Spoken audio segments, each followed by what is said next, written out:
So Adam, you play the villain, Kylo Ren. How did you feel about taking on the role of the villain? Well, I didn't think of him as a villain.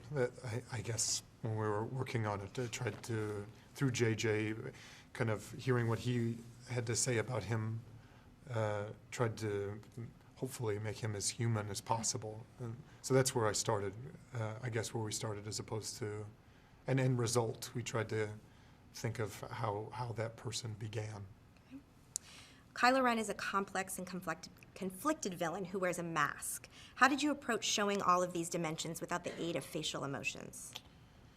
Well, some of it, I guess, is not really up to me, and some of it was. I feel, you know, it's so collaborative that, like, you can only do so much and just trust everyone that the story is coming across. that you don't, maybe you don't fight the costume. I guess there's so many, trusting that the power of thought is a powerful force to use vernacular from the movie.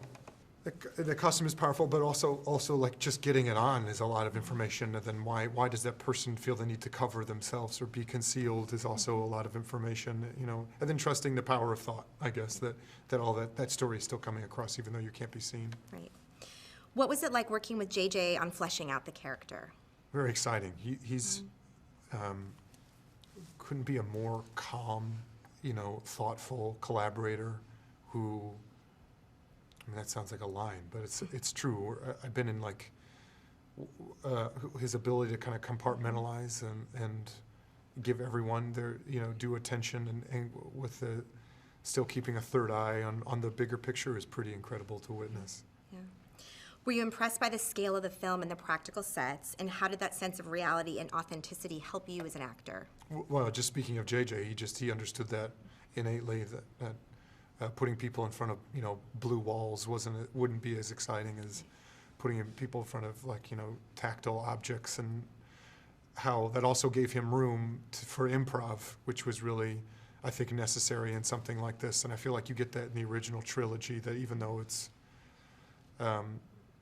they were working within constraints, you know, either financial or, you know, just technology, and I think it allowed them for a lot of improv, and he set himself up for that. And with having, you know, probably more resources, but still giving himself constraints, which is good. What kind of training did you have to do for this part?